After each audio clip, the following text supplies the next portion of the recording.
There were originally 9 of us set for the spelunking expedition, but, as with everything, Murphy's Law struck. 2 members backed out at the last minute. One had a family emergency, and the other, well, he just got cold feet. It was disappointing, especially since we had been looking forward to this for weeks. But in a way, it worked out. Fewer people meant fewer logistics to handle. We could spread out a little more, and there was less chance of things going wrong. Personally, I didn't mind. Although we were a group of friends, I didn't know the 2 who had dropped out very well, so their absence didn't bother me much. Our rendezvous point was the cave entrance, just as the sun broke the horizon. I was the first to arrive as usual. Being punctual was part of my nature. The others trickled in one by one, some stretching and yawning, still sleepy from the early start. The morning fog hung low over the ground, and the air was crisp.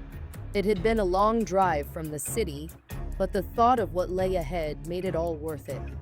Jason, Alex, Karen, Samantha, Vincent, Ashley, and I made up the team now.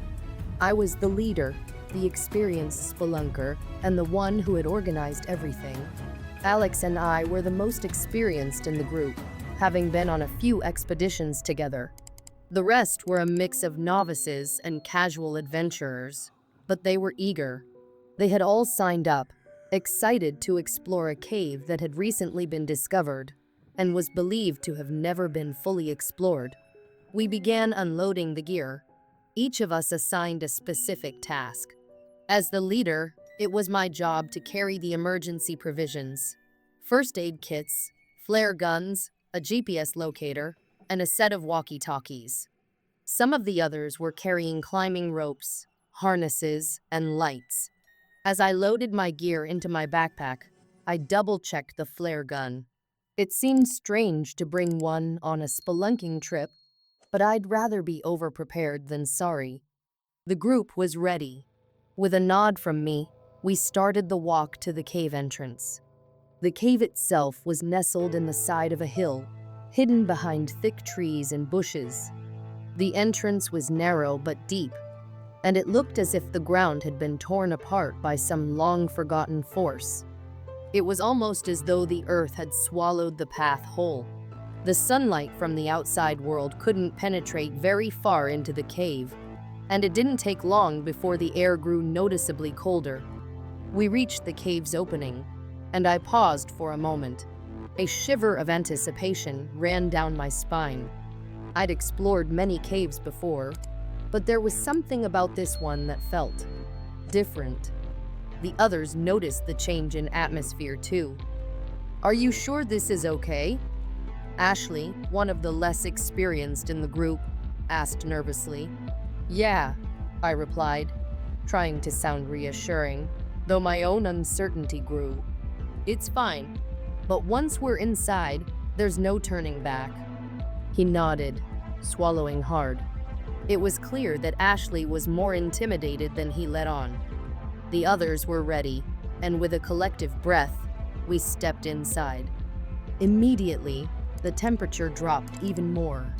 The air was thick, damp, and heavy, like the cave itself was holding its breath. I clicked on my flashlight and signaled for everyone to follow. The deeper we went, the darker and more oppressive it felt. The narrow path twisted and turned, and the sound of our footsteps echoed off the stone walls. The floor beneath our feet was uneven, causing us to step carefully. After an hour of winding through the tunnels, we reached a drop ledge that went straight down into a darker abyss. "Stop!" I ordered. "Everyone stay back from the edge." I took a moment to inspect the drop. It was at least 20 feet down, and the floor below was invisible. There was no way to know what lay beyond the shadows. "Do you think it's safe?"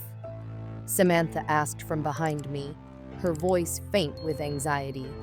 "I don't know," I said, taking a deep breath. "But we're going to find out." I turned to Ashley, who had been trailing behind us. "Ashley, Crack a flare and toss it down. We need to see what's down there. Ashley fumbled with the flare for a moment before finally lighting it. He threw it into the void, watching it arc through the air. As it fell, the faint light illuminated the walls, and for a split second, I saw something that made my heart skip. At the bottom, barely visible in the flare's light, there was something odd. It looked like a staircase carved directly into the rock. It was rough and uneven, but unmistakably a staircase. "What do you think that is?" Alex asked, his voice tense. "It looks like an old stairway," I said, squinting into the dark. "Probably a natural formation, but we should be careful." We decided to proceed. I ordered everyone to stay close and to be cautious as we descended the makeshift steps. The cave seemed to grow colder with each step, and an uncomfortable silence settled over the group. The only sounds were our breathing and the occasional scraping of a boot against the stone. As we made our way down, I placed glow sticks at intervals to mark our path.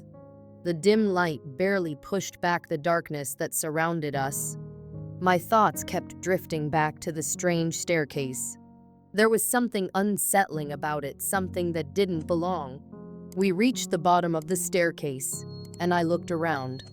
The air felt even heavier, almost as if it were pressing down on us.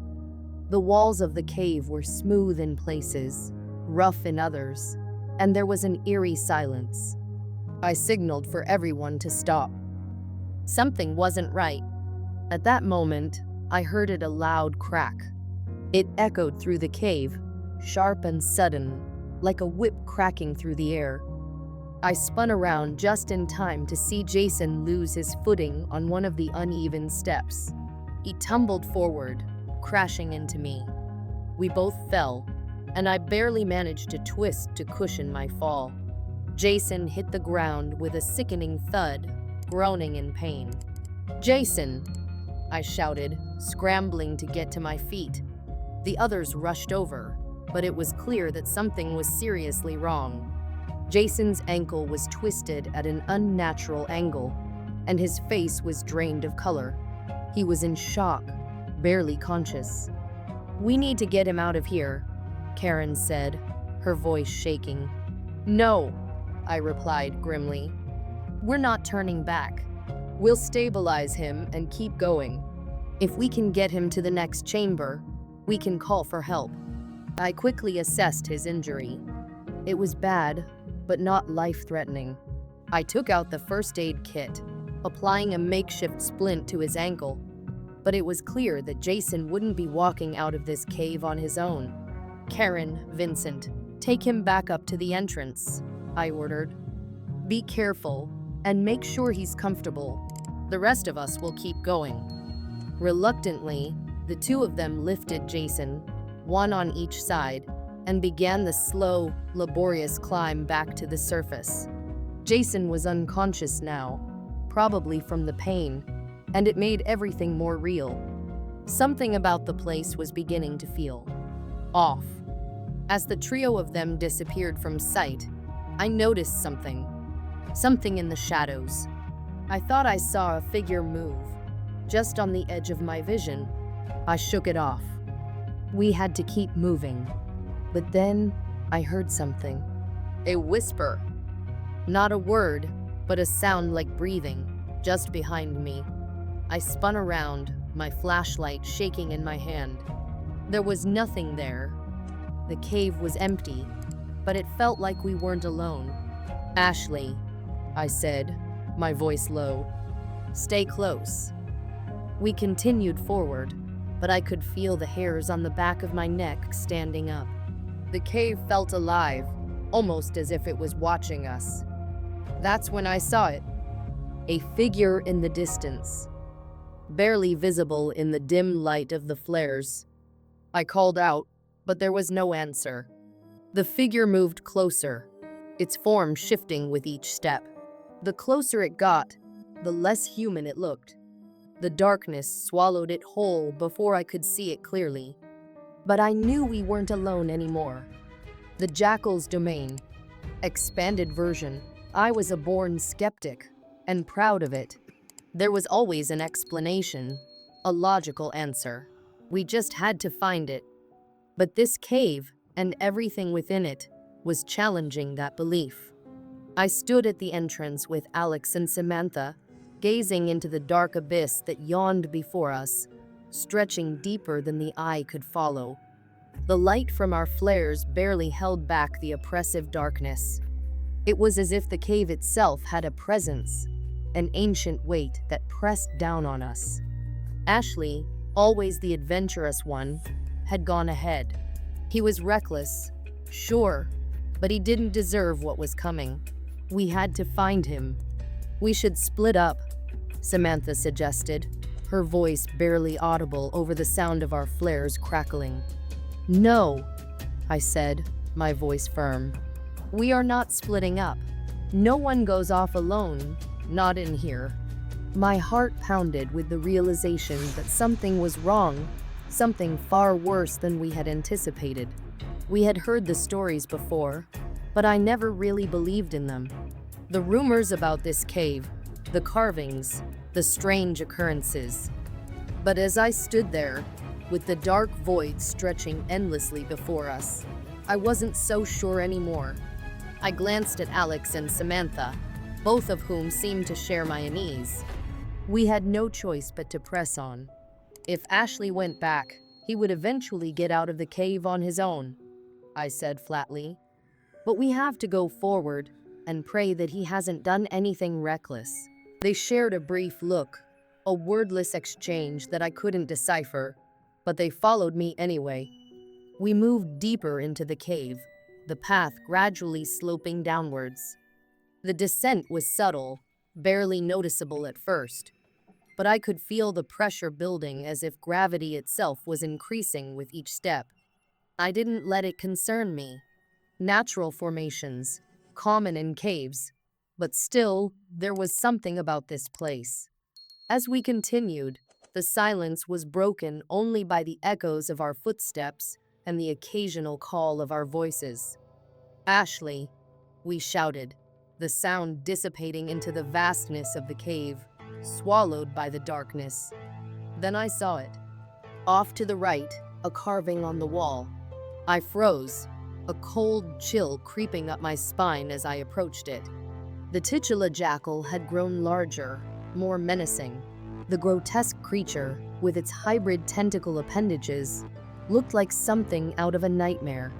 Its mouth was wide open, and I couldn't help but feel that it was watching us. The corpse it had been holding in previous carvings was gone now, leaving behind an eerie emptiness. I felt sick as I examined the carvings. The detail was unsettling, the beast's skin appearing leathery and cracked. But it was the 5 words written underneath that froze me in place. This is your last chance. I recoiled in shock, stepping backward as if the words themselves had reached out to grab me. I stumbled, hitting the wall behind me, winded by the sudden impact. Alex and Samantha approached the carving, but neither of them seemed to have the same reaction. They examined it closely, seemingly unfazed by the ominous message I had just read. I gasped for air, trying to clear my mind, my body still trembling from the rush of fear. I forced myself to turn away from the wall and look to my left, hoping to see Ashley. But instead, my gaze landed on something else, something far worse. A stone archway, almost perfectly integrated into the natural contours of the cave, stood before me. It was dark and imposing, made of black granite, with intricate carvings covering its surface. Symbols, letters, and pictures, each one more cryptic than the last, adorned its frame. It seemed seamless, as if it had always been there, an ancient gateway that I was now standing before. I could feel my heart racing, my throat tightening as I approached it. The ground beneath the archway was covered in a fine white dust, and the walls, floor, and ceiling beyond it were equally coated. Everything was silent, too silent. Samantha and Alex joined me at the edge of the gateway, their expressions unreadable. The air felt thick, heavy with something I couldn't place.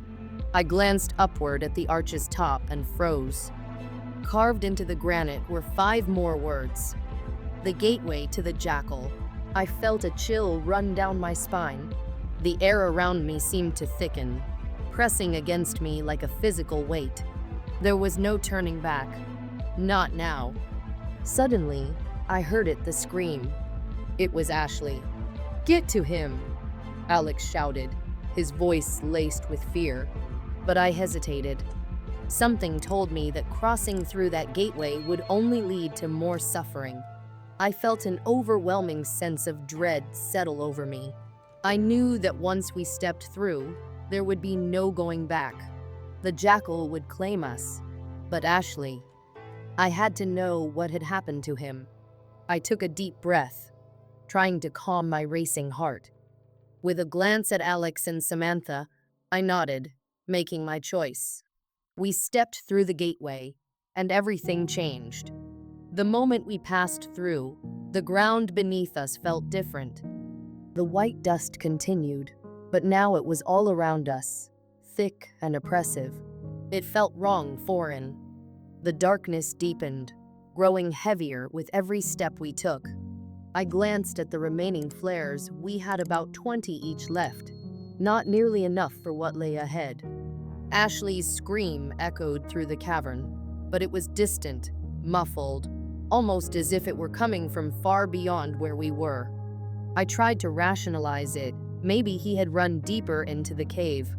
But the truth clawed at me, gnawing at my mind. What if whatever had made him scream had stopped him from screaming again? The uncertainty sent a wave of dread through me.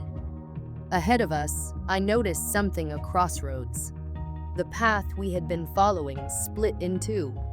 The sudden divergence made my stomach churn. I had hoped for a linear path, a straightforward direction. The cave had offered no easy answers, and now it offered even less. But then, we found it. A large object lay ahead of us, partially hidden by the shadows. Alex saw it first. "What is that?" he asked, his voice trembling slightly. I approached it cautiously. It was Ashley's pack, torn apart, bloodied. The area around it was a chaotic mess of torn fabric and irregular splashes of blood, as if something had attacked him. The pack had been ripped right off him, and I could tell from the bloodstains that the injury had been severe. My mind raced as I quickly pieced together what had happened. Someone had attacked Ashley. "That's it," Alex said, backing away. "I'm out. I can't do this." His voice cracked with terror. Samantha nodded, fear in her eyes. Without another word, they turned to leave. But I couldn't. I had come too far. I had to find out what had happened. "You won't get a foot past the gateway," I called after them, my voice cutting through the thickening silence. With a heavy heart, I turned back to Ashley's pack. I couldn't leave without a trace of him. I rummaged through it quickly, taking only a few items, none of which seemed to help in the current situation. My hand brushed against the flare gun. I hesitated. It wasn't much, but it could help if I ran into something else in here. I pocketed it and made my decision. I took the right-hand passage, moving deeper into the cave. I didn't feel fear anymore, only determination. Adrenaline coursed through my veins, dulling everything else. The air grew heavier as I ventured on, the darkness closing in around me. I could feel it, the presence that had been lurking in the shadows, watching, waiting. And then I saw it, scrawled in the dust. Words, crude and hurried, written in a human hand. I've seen it. It blinded me. This is its domain. Taller than any human. I froze. The last message was different. It was freshly written, its letters shaky. It cut me. I'm running for my life. And then I heard Ashley's voice, screaming. I bolted forward. The ground beneath me felt softer, like the air itself was growing denser, more suffocating. The darkness was thickening around me, like a weight pressing down on my chest. And then I saw it. The jackal. I couldn't describe it, not properly. It wasn't a creature, not in the way I understood creatures. It was something otherworldly, something that shouldn't have existed in this world. And it was coming for me. The cave paintings, carvings, whatever you want to call them, were far more accurate than I ever realized. Even after encountering the jackal, something I had once dismissed as mere myth, the images etched into the stone walls proved unsettlingly true. They depicted a blurry, almost formless figure, but there was no mistaking it. I knew exactly what it was. The jackal was real, but it wasn't just the beast itself that unnerved me. It was what I saw beside it, what I didn't understand. I turned to Ashley, my heart racing. Horror gripped my chest as my eyes fell on him. His body was a grotesque mockery of a human form, torn apart, dripping with blood, flesh, and other unrecognizable substances. I could see at least 8 visible wounds, each one leaking crimson, and there were countless other cuts, bruises, and red streaks across his body that blended into the gory mess. A gaping wound split his stomach open, a grotesque sight that seemed to pulse with the rhythm of his fading heartbeat. Blood streamed from multiple slashes on his arms and legs, soaking his clothes and the cave floor beneath him. He was barely alive, if alive at all. I couldn't tell. His eyes were closed, his body limp. He was probably dead, or at least unconscious, but I couldn't bear to think about that.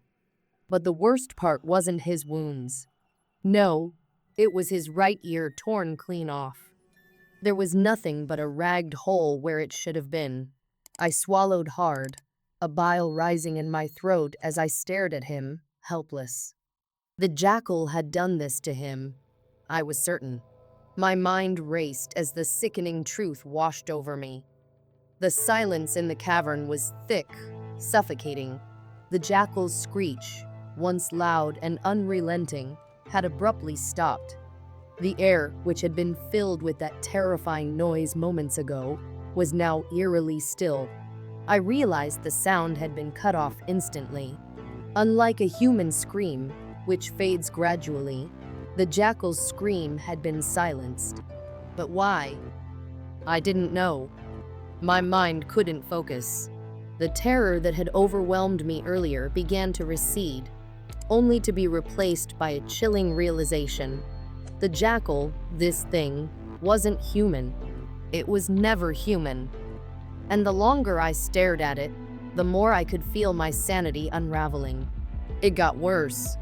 I blinked, and in the time it took for my heart to skip a beat, I realized Ashley was moving, slowly, unnaturally. His body seemed to rise off the ground, as if some invisible force was lifting him into the air. I hadn't even noticed that he was floating at first. My gaze had been so fixated on his mangled form that I hadn't realized.